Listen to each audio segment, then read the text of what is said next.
pipeline, and it will be indeed really, really fast. But basically, you don't have to think of it as a linear process. So a lot of times, like what'll happen is you can use referencing to go in and sort of work on multiple things at the same time. So multiple things being like you can model at the same time that you're animating, like you can do environment modeling or texturing or lighting at the same time you're doing animating.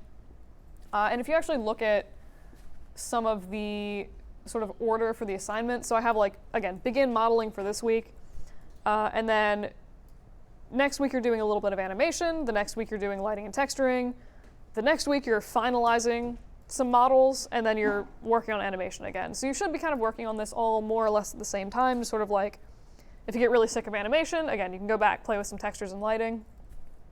And one way that you can do this fairly efficiently is with referencing, which I'll go over again in like 2 minutes in case you haven't seen that before. It's fairly straightforward. The only time in my mind where the pipeline is like pretty solid is if you're going to do something like rigging, where you kind of like need to have a good model with good UVs before you start rigging, because if you change your model, you're gonna have to like redo half of the stuff with the rig, and it's gonna be like a huge pain. But that's my super brief overview of animation pipelines. Does anybody have any questions on that? All right. Mostly I was just like, don't feel locked into doing things a particular way. So really quick, I just, again, want to go over referencing.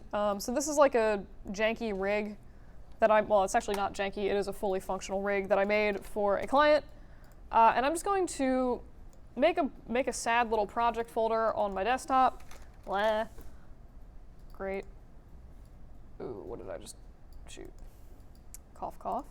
I'm going to make a sad project folder on my desktop called this, and I'll just set my project in that empty folder, and I will save this. So a lot of times with referencing, again, if you've never played with that before, it's essentially a way to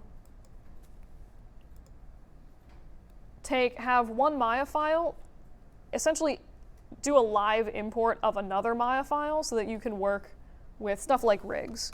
So I'll just show you really quick. So this is going to be thing and rig. So I just save this file. I just called it rig. So here's my new scene. I'm just going to throw like a ground plane in here, maybe a weird torus just for some background flavor. I will save this in my scenes folder as the scene. And so basically this is going to be kind of like the environment, the place where I'm putting everything together at the end that I want to animate. So I need my rig in here. So I could just go ahead and import my rig file, but that is, if I make any updates to the original rig file, it's not going to show up in this scene. So if I did want those edits to show up, I would want to do a reference. So more or less the same process as importing, just go to File. Instead of doing import, just do create reference down here. You can also do Control-R if you're into hotkeys. So I usually don't worry too much about the settings for this. They're all pretty standard. But basically just click on the file that you want to reference, in this case rig, grab that, and you can see that I now have my little animated dude in here. So for grins, I'm just going to throw on some like really bad animation onto this. Great. It's horrendous looking. So we have this guy who's like exploding. So I'm just going to be like, all right, kind of happy with this, but like, oh no, I forgot to delete this extra giant sword in his hand or something. Like I need to modify the original rig for some reason. So you can still do that with referencing. And this is like really where the beauty of it comes in, especially for stuff like rigs. So I'm just going to save the scene file, open up the rig. Here's my rig. And you can see that like none of the animations or changes I did to the other file show up here. But what I can do if I want to is go in and like delete this weird pipe that's just sort of in the sword. There's a lot of weird technical stuff I had to do for this rig that's like really obnoxious. And I'm just going to throw in some like extra silly pieces of geometry and perhaps texture this dude with, heaven help me, I'm going to give him like a bright green Fong texture because that seems like a good idea, and we're going to pretend that we like this. So this is my file. Again, I've added a texture, deleted some geometry, added some geometry. I'm going to save this, and I'm going to open up the scene file. And you can see that now we have this giant cylinder I've added. We don't have this weird cylinder here, and the guy is now green. So again, the great thing about referencing is, especially for rigging, you have a way to animate your character where you're not interfering with the rig itself, because it becomes really hard to modify a rig once you animate it. So having the animations be separate from the rig construction is super helpful. And then you also have control if you're like, oh, part of this rig is broken or I need to add functionality. You have a file where you can also sort of do that, where all of the changes should carry over into the animated file that you have. Unless you're like deleting the controller that you're animating or something like that, in which case it's going to get rid of the animations for that because it no longer exists. Any questions so far? All right. So just in case you were curious, there's no way to delete like this cylinder from the reference file. You can hide it so that it doesn't render, but you can't delete it without deleting it in the original file. What you can do is assign things new materials. Excuse me. So like if I didn't like this awful Fong texture for some reason, I could, apply like a blend or something like that. So you can update textures. It's not going to get rid of the original texture, but it will at least turn your characters like not green. So that's more or less referencing. Just like one other thing that I want to quickly point out is, so referencing works based off of the name of the file. So if you've ever done something like you've hooked up a texture file, and then you moved that texture file, or like you changed the name of it or something like that, and then Maya was like, oh my god, I can't find your texture. Referencing works the same way. So if I change this rig file if I just like rename this to Bana, apparently, and then I just go through, it's not gonna like immediately break your scene, but I'm just going to go through and like reopen the scene file. So basically just like refreshing it. It's going to pull up this little box of like, we were trying to find a file called rig.ma, but we can't find it. What do you want to do? So you can ignore the reference, and that's basically just going to permanently delete it out of your scene. So that would be not great, because in the case if you've animated on top of it and you like delete it, it's going to get rid of your animations. You can skip it, which is, I honestly never really do that, but I'm pretty sure that'll just sort of temporarily skip it and come back to it later. You can also browse and attach a new file. So like if I wanted it renamed as Bana, I could select Bana, and then it would re-import with that particular file, and it should still save like all of the animations and stuff like that. And then you can also, again, I think there's like an option for cancel, which will just stop trying to open the file. But mostly just do be aware that, again, if you start changing the either location or the names of the files, it will affect your reference and you will need to rehook stuff up. And then also if you're sending things to me to look at, and you have referenced files in that scene that are crucial to what I'm supposed to be looking at, include just like a zip of your project file or like your project directory, at least with those two files in it in the correct spot, because I'll need to set the project and actually have that referenced file, or else it's not going to show up. That's more or less referencing. Are there any questions on that? All right. Mostly just, again, I need the reference file if you guys send me stuff for troubleshooting. All right, that's referencing. So really quick, I'm just going to go through and actually, what if I just open the Bana file? So I'll show you some stuff with this particular rig, and just like show you a little bit of like how rigs work, since it's like a very finished visual. So you noticed before, or maybe you noticed before, that when I moved this sort of hip control, the legs basically stay where they were. Same thing with the arms, and they're just sort of like dragged around through space. In this case, it's actually not a glitch. This is how this rig is designed to work for certain instances. And this is what's called, so basically like for the legs and the arms, it's using what's called an IK handle to control the positioning of the legs. And what that does is it allows you to move the top of the legs, or I can like move the bottom of the foot, And with one controller, so in this case like the one on the foot, I'm controlling the positioning of two joints, the one on the upper leg and the one on the lower leg. So that's IK. It's also really beneficial if you're doing something like walking, where you can have this guy move forward, and the foot is going to stay planted on the ground, so you don't need to do anything weird like, okay, I move this guy forward, and now I need to move his foot back so it looks like it's staying in the same place.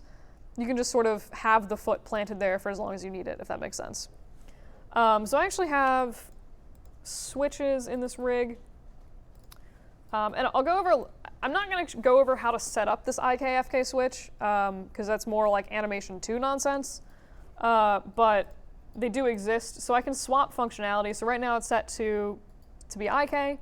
I'll swap it to FK, which is basically, you'll notice, if I grab the same hip joint and move it around, this leg, which is still set to IK, stays planted, and this one is following the controllers here and just kind of moving around through space randomly. So if I wanted to move this leg in this case, I would have to grab each individual joint and just move those individually again to animate the leg. I really enjoy breaking rigs. It's super fun.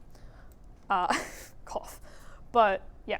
So you might be wondering, like, well, if I can control two joints at once, what's the benefit of using FK over IK? And I would say, so again, I will pretty much always choose FK unless I need that hand or that leg planted on the ground. So if you're, have someone who's like really angry and they're like leaning over a table with their hands resting on the table and they're like screaming at someone, I would do IK for that. Again, feet walking on the ground, IK. If you're going for just sort of arms casually swinging through the air as you walk, like just swinging by your sides, I will pretty much always use FK for that. I just think it's easier. So you'll notice that if I want to do something with IK, with like, again, swinging hands, I have to like move this down into place, rotate the hand, which is apparently, what am I clicking on right now? Oh, whoops, wrong controller. So I have to like rotate the hand so it's not broken. And then I'm just gonna say like set a keyframe, and then I have to key it up and keep rotating the hand. And it's like this whole huge, really annoying process where I'm trying to make everything look like it's moving in a smooth arc, but I don't really have good control over that smooth arc. Like, it's actually really hard to animate arms with IK. Whereas FK, switch this arm over real quick. Ooh, my rig's broken. You can pretty much in like 2 keyframes you get like a really nice arc motion.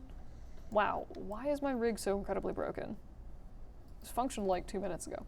But you get like just automatic, really, really nice arc motion where you don't need to fight with how the IK handles work. Again, in this case, like I don't need to play with the orientation of the hand really at all to make that look not exploded. And it's just like, in my mind, kind of easier, and you get more natural motion with FK. So again, just both exist. You'll probably only use one if you use them for your final. I just kind of wanted to show you what they were. So you'll notice like the legs on the flour sack are also set to IK. Like if you move the hip, the legs kind of stay where they are. But that's, again, the basic difference between the two. Are there any questions for any of that? All right. So now that I've showed you what should be a fully functional rig, I'll show you guys a little bit about how to actually set up some basic joint chains, and just like a little bit on how the basic stuff of rigs, if that makes sense. So first of all, we're going to go into our rigging menu, so just out of modeling and into rigging. And rigs are basically made of, they're driven by skeletons basically, which if you click on this skeleton menu at the top, there's an option for create joints. I'm just going to go ahead and click on that, and just sort of make some random joint chains in my viewport. So you'll notice that as I set these up, by default, they're just sort of drawn on the ground plane like any other cylinder, cube, whatever you would make are. However, you will notice that when they are set up, they group each other based on the order in which you create them. They sort of parent themselves automatically to each other in the outliner, if that makes sense. So we have like joint 1, joint 2 is the child, joint 3, joint 4, etc. So because of this, the joints actually operate in local space rather than world space. And what they're doing is more or less like measuring the distance. So like joint 5 is measuring the distance away from joint 4. So that if I rotate joint 4, joint 5 is going to stay a uniform distance away from it at all times. And you can kind of like break these apart if you need to. They're just sort of the way the way that they're drawn is sort of like a visual representation of how they'll function, if that makes sense. So you can see like joint 1 is the first joint I created, and then I like to think of these sort of bones or like the long areas as sort of arrows pointing to the next joint in the chain. So it kind of shows like which direction you created the chain and like how it's going to bend.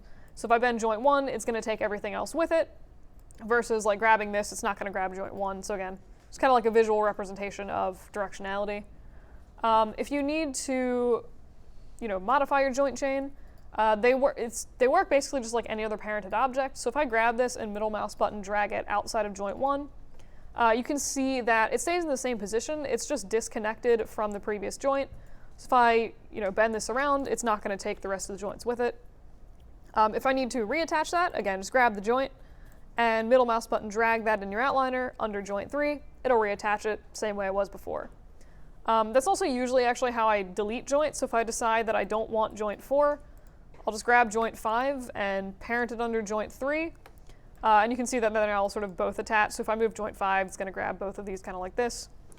And then I will literally just delete joint 4. Same deal for adding joints. Any questions on that so far? All right. So other things to be aware of. You will pretty much never be able to get rid of the translation values on joints. It's just part of how they're calculated and the math behind how they work, so don't try. They, however, should never have rotation values on them, and that includes rotations of -0. Why that's an option, I don't know, but if you're doing rigging, it can break your rigs. And you also shouldn't need to play with the scale of your rig at all. So pretty much for rigging, you just sort of set up, it should only really have translation values. And then this radius here is basically just functionally makes no difference at all. It's purely a visual thing. So the radius is asking about like these little sort of balls in between the joints. So sometimes every once in a while they'll be created and they're set like super, super tiny to like 0.2 or something weird. And it's just like, it's just hard to see it. So a lot of times I'll go in and then up the radius to something a little bit more visible. That's all that is. Again, purely a visual thing. And if you notice that like by default, all of your joints are coming in really tiny, if you open, that's usually the only time I go into the settings for my joints. They have an option for like the long and short bone radius that you can play with there. So again, usually this will be set to something like freakishly small. Just set it to something larger so you can see what's happening, and that way you won't need to manually adjust every joint. That is basically joints in a nutshell and sort of what they are. Any questions on that before we go on? All right. Let me just double check my notes real quick. All right. Great. All right. So let's just make, I guess, a really sort of sad demo arm for today. So same like any kind of deformer. If you are going to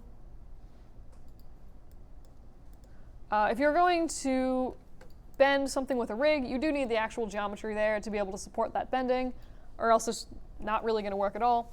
So I'm just going to make this a little bit taller and say, give this a few more subdivisions on the height of this object. I'll make it a little bit thicker too. All right, so here's a sad arm. I will give it a really sad looking elbow. I will try to give it a sad looking, so there's a fun thing. Hotkeys for adjusting soft select radius. If you press and hold down B and drag the middle mouse button, it will adjust that without you having to go into the tool settings. Happened to come up earlier. Anywho, so we have, again, this very sad arm with possibly the ugliest elbow I've ever created ever. And this is going to be basically what we attach our rig to so we can get some halfway decent bending out of this. So we're going to start out the same way we did before. We have our geometry, go into skeleton and do create joints. And in this case, I'm going to go into a side view just because I basically want like the joints running straight down the center of the chain, or straight down the center of this sad arm. So I'm just going to position them here, and because it's in an orthographic view, it's going to put them directly on this vertical plane here. So I'm going to start. It's usually good practice for stuff like arms or joints, or if there's like a specific way they bend. So like in this case, arms aren't going to bend backwards. You'll sort of point your joint chain so that it's bent slightly in the direction that the arm would be bending, if that made sense. So in this case, like you can see kind of, again, if this were like an actual arm, I would want it to bend this direction. So I have a slight curvature of that joint chain there. In this case, it's not particularly important where I put my joints because I'm just going to be, this is like a really simple thing. If I had like a hand or a wrist or something, I would try to keep this joint a little bit more centered in the model. And same thing for this one at the top. So other thing, just I guess to be aware of with joints, if you need to move it, so say I don't like the positioning of this one at the top, which I kind of don't. If I want to move this one, it's going to take all of the other ones below it with it just because of how they work. So if you want to move just a single joint in a chain without affecting the ones around it, press and hold D as in dog, and then just you can move that individual joint at once rather than having to sort of move this over and then like force all the other ones back into place. Also works with any other joints like in the center of chains as well. All right, so now that we have this really sort of wonky little rig set up, I guess really quick, I'll show you, I guess, the difference between IK and FK. And actually setting something like that up. So once you have a joint, it's usually going to want some kind of controller to make it work. And most of the time, you can make it geometry if you want to. Usually I'll just use NURBS curves. So I'm just going to make a little curve, and I will press and hold V to vert snap that to the individual joints along this, along the skeleton. And this is going to be my FK joint chain, so I need to rotate each one of these to control one joint at a time. So usually it is a good practice before you start attaching everything together, like once you have your controllers in place, you're going to want to go through and just freeze their transformation, rotation, and scale. So I'm just going to hit the little snowflake button to do all of them at once. And the reason that you want to do this is it makes it really easy to snap your characters. Like if you ever need the arm just to be sort of neutrally straight, you can just zero out all the controllers and it'll automatically do that. You don't need to go back in and manually try to like re-straighten your model every time you do things. So again, set up your controllers, position them where you want, and then freeze all of the translation and rotation values because it'll make your life easier in the long run. To actually attach these to the skeleton, so like right now, you know, I want this to control the skeleton, but it doesn't. You're just going to use constraints to do that. So grab your controller and then grab your joint. And you're just going to use the same constraints that we went over, I think, last week. So I'll just set this to parent constraint and just double check that my settings are reasonable. They are. So I'm going to apply. And I'm just going to go down the line and do that for all of these joints. So now if I grab this, it should move my joint, and you can kind of see that it is. Same thing with the elbow. But it's not really behaving in the way that I would expect. So like if this is, you know, the top is, imagine like the shoulder. Hopefully when you rotate your shoulder, it takes your elbow with it. Does anyone have any idea why it might not be doing that? All right. Basically, it's because, and I do this like every time I try to make a rig, I forget to actually parent the controllers to each other.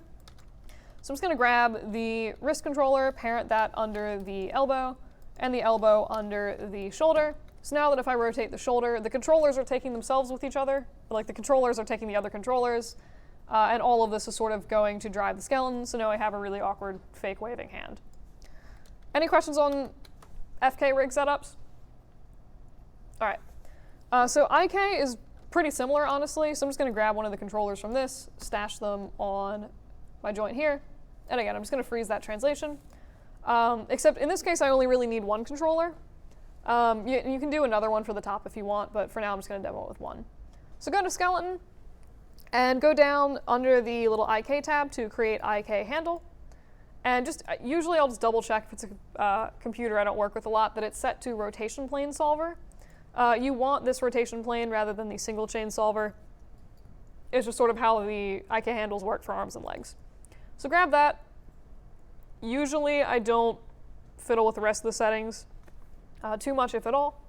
And then to actually set this up, you want to grab the top joint in your chain, and then shift and click onto the bottom point in your chain. So you want to start at, again, if this is like an arm, start at the shoulder. You want the hand, or like the second thing you click on, to sort of be the extra flaily piece, if that makes sense. So you start with whatever's anchored to your object or your character, and then do the piece at the end. And you'll notice it creates this little IK handle in my outliner, which is denoted by this like weird sort of line thing here, and this like extra little handle is added at the bottom. And it's also turned my joint chain orange. Purely just a visual thing saying, hey, there's an IK handle on this. So if I grab this, I can move this handle around, and again, you can see that it's moving the joints with it. In this case, I'm just going to hide this IK handle because it's not really something you ever want to play with. And you want to use the controller to move the whole joint chain. So this time, instead of grabbing the controller and attaching the skeleton to it, you're going to attach the IK handle to it. So grab controller, grab IK handle, constrain, and you actually don't really need a parent constraint because the orient doesn't really do anything to an IK handle. So you can just use a point constraint for that. Wow. But now if I grab my controller, it should be moving the little skeleton around in the way that I expect. Any questions on that so far? All right. Just for the record, so I did mention last week when I was talking about like custom attributes, there's the twist attribute. So if I click into my IK handle, you'll notice over here on the side that there is this little twist attribute. And if I scrub through that, it's just changing the direction of the arm or the leg. So that's usually something where I don't want to click into my IK handle because it's usually buried in my outliner. So I would just make a custom attribute on this and then hook it up with my connection editor so that the twist attribute I made on this control drives the twist attribute on the handle, and then I can just control everything again from the actual control. So that's basically just like sort of how to set that up. Any questions on, I guess, difference between IK and FK and like setting up basic versions of both? All right. So again, depending, IK or FK, like what you use depends largely on what you're animating and the functionality that you need. And that's something that you would, if you're going to rig anything for your final, you just kind of have to like look at what you need to do and kind of like decide that in the design of your rig. So I promised you attaching this really pitiful arm model to the rig, and let us actually do that now. So you do this through a process called skinning, or like weight binding. So basically what you want to do is grab your skeleton and also the mesh that you want to bind to it, and go to skin, which is right next to the skeleton menu, and do bind skin. And this one I usually will just like open up the settings for. So there's a few different options. A lot of these I kind of ignore. The ones that I mostly pay attention to are bind to joint hierarchy. So that's going to be, I'll just hit apply really quick. That's going to be any joint that is connected to the one that you selected is going to have influence over this mesh. So in this case, I clicked on the shoulder joint, and if I move the elbow joint or the wrist joint, those are also going to control the shape of this mesh. If you need to unbind a skin, just go to skin, unbind skin. So the other options that you have are, I'll do this with the elbow because it'll be really obnoxious. Instead of joint hierarchy, you can do selected objects, or selected joint, sorry. And if I apply that, it's only going to attach this mesh to the joint you had selected. And you can select multiple joints when you do this, but you can see that now if I bend, it's only following the elbow. And so this would be something that you would want to do if you're doing like a robot, where it's like very mechanical parts. You only need, one part to follow one specific joint because that's how it's designed. Or for something like an eyeball, where you're going to have like one joint in each eye. You don't need the eyeball to follow like the jaw or the eyelid. It's just an eyeball. So there are places for both depending on what you're doing. If you need like something squishy, like skin, then you probably would want to use joint hierarchy. The other things to look at with this are, what am I saying?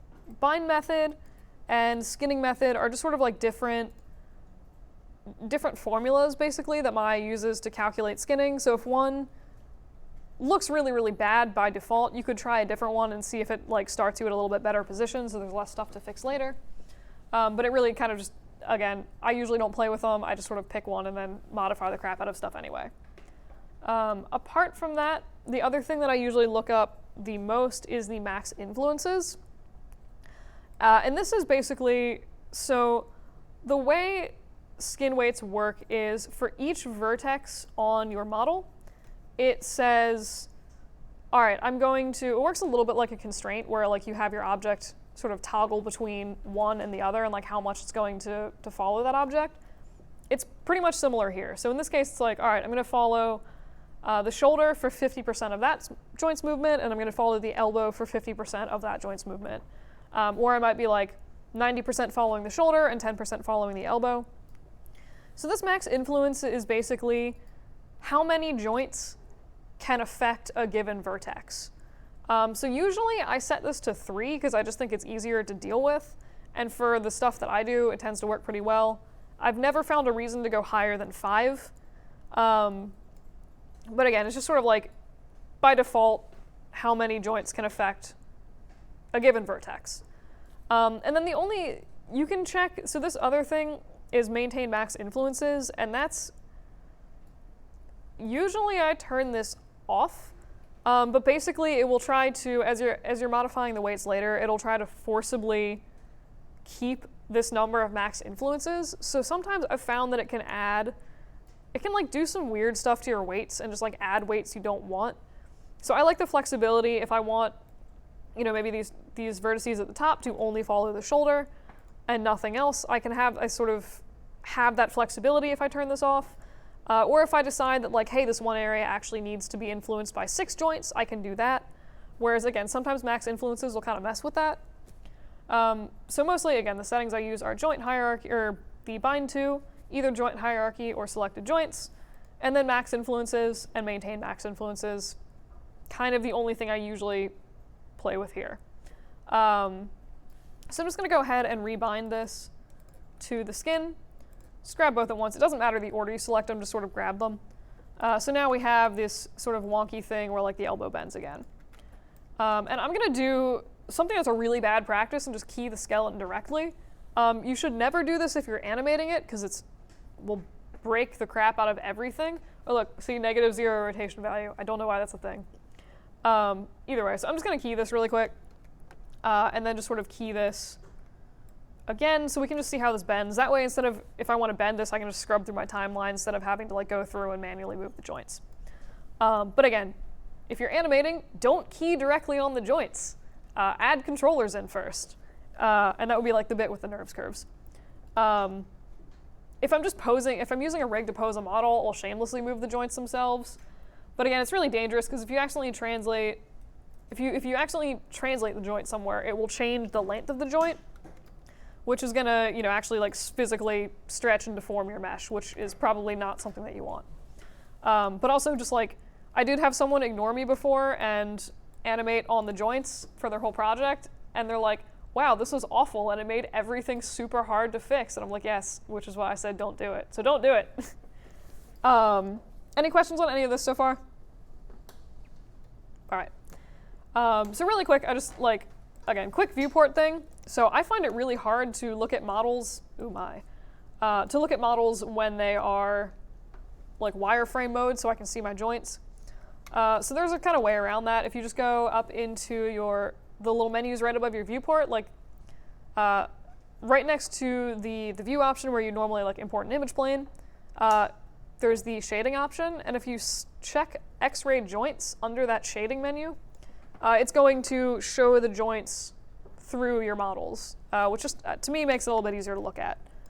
So I'm going to leave that on. Also, normally your joints would actually be in your skeleton. This is also really bad practice the way I have this set up, but for now I'm just going to ignore that. So what I'm going to do is just make a little display layer for my skeleton so that I don't accidentally click on it every time I try to do something.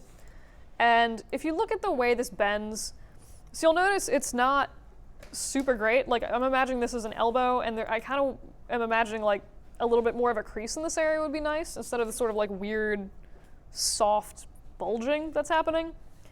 So there's a few ways that you can modify the weights on your object. If you grab, first is just click on your object, right click, and once it's weighted or bound to a skeleton, you should see this paint skin weights tool. Select that, and it's going to pull up this little box here.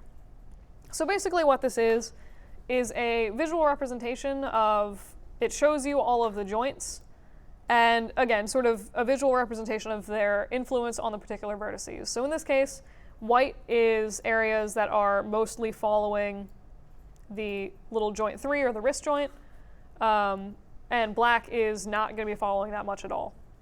I have found, just like before I go over the rest of this, it's really hard for me to tell what's happening with this black and white gradient. So if you scroll down, you should see an option under gradient for use color ramp. I'll usually turn that on because, again, I just find it easier to look at. It gives you a little bit more sort of data to look at. So before, what looked like pure black or having no influence, like the wrist would have no influence up here, once you turn on use color ramp, you're like, oh, there's actually, so like if I rotate this joint down here, it is actually very, very slightly affecting the top of my model, which is not at all rational in this case. So like, again, the color ramp just sort of gives you a little bit information that you didn't have previously. So in this case, like true black, if you see true black with the color ramp, that's actually no weight. But basically you have some options in here. Any questions on that so far? All right. So you have some options in here to go in and use some like different paint operations, which is basically, it's kind of similar to Photoshop. You have some different brush profiles and again, stuff for like opacity and value. So if I go in, with the joint 3 selected, so that means I'm modifying basically the wrist's weights. I'll try go in, replace with this brush profile, opacity 1, and value of 1. So a value of 1 is fully weighted to that joint. A value of 0 is don't follow that joint at all. So I'll go in with a value of 1 and just like trace a really awkward line up my model. And you'll notice now as I bend this, it's changing it in this case for significantly worse. But you can see that again, these vertices are sort of being more attached to the wrist than they were previously to like the elbow and stuff.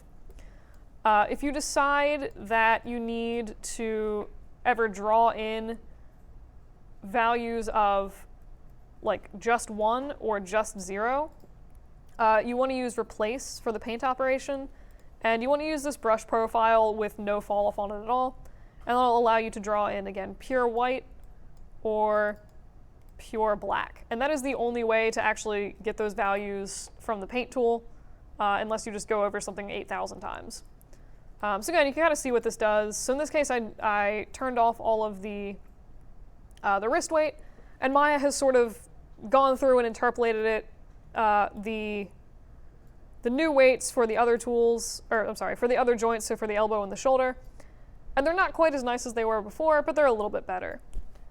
So you can also go through, so this is the replace brush. This is just like if you want to draw in custom weights. Opacity basically works similarly to Photoshop, where it'll just sort of draw in this one value, but the more you go over it, like the more that value gets added on. Again, pretty much the same as Photoshop. It's kind of like drawing with a normal brush. So if I decide that I want to go back in and modify some of these values, and I have like one vertex that's like sticking out really crazy, switch the paint operation from replace to smooth, and then you should be able to go in and just sort of like draw over your mesh, and it's going to like punch everything down and kind of like even out the colors a little bit, or even out the weight, so that it's just a much sort of softer transition between things. So again, you can kind of see like I didn't really do a whole lot, but it does kind of make things a little bit nicer. So again, it's like super aggressive example, like if these are all following the wrist and it's like a horrible, horrible bend, I can go in with my smooth brush and just sort of like use that to crush some of the values down so the mesh, or the mesh isn't like sticking out so crazy like it was. That's more or less the paint weights tool.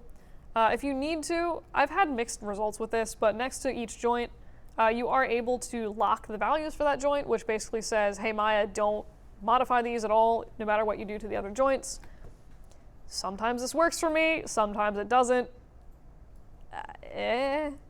And I think part of the reason, usually if this doesn't work, it's because I have, under the skin menu, under bind skin, I'll have this maintain max influences set.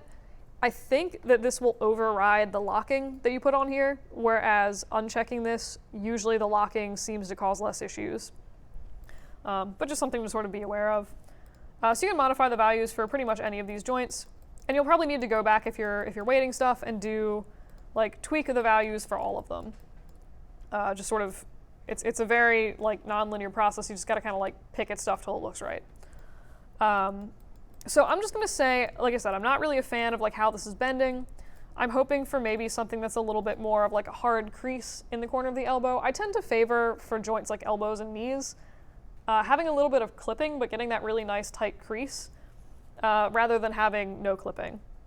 So what I'm going to do is just go through with my replace brush, and for joint 1, which is the shoulder, I'm just going to kind of draw through and say, all right, I want like the whole top of this to be mostly shoulder weight, and the whole bottom of this to be not shoulder weight at all. So I'm just going to grab and set the value to 0 and trace over that. And let's just see what this does. So you can see, oh, that looks horrible. I mean, we definitely get clipping, but in all the wrong places. So what I'm going to do is just kind of keep going through and refining stuff. So you can see that like once I painted the top of this to follow joint 1 completely, all of the values from joint 3 have been removed.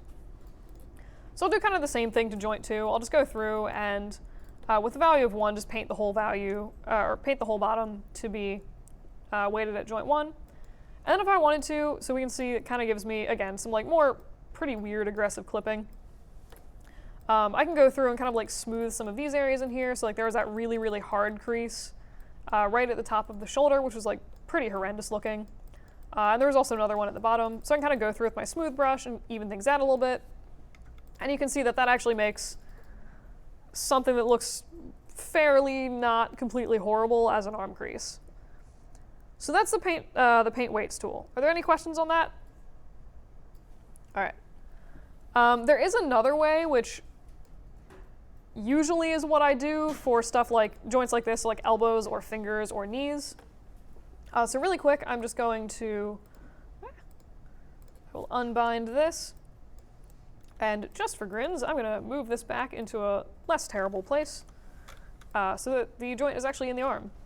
Hooray. So I'm just going to rebind this with the same settings I did before. So skin, bind, skin.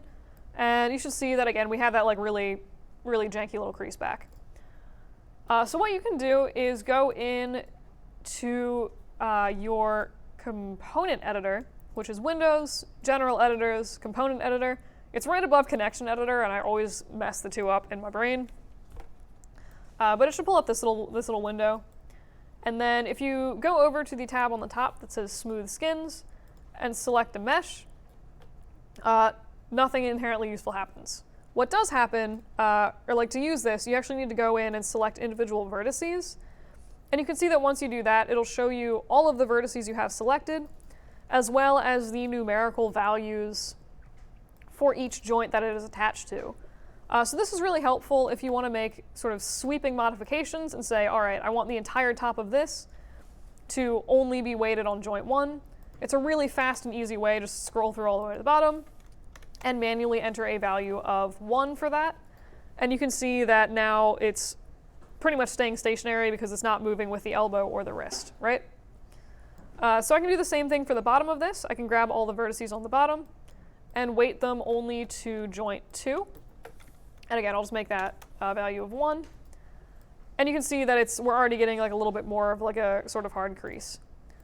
In this case, I'm actually also just going to casually get rid of all of the stuff for joint 3, and just joint 3 now has no influence on the skeleton at all. So what I'll usually do around the areas of the actual sort of crease or deformation is I'll go and I'll start maybe at the center and grab this ring of vertices. If you guys didn't know, you can select vertices, like rings of vertices, the same way you do edges.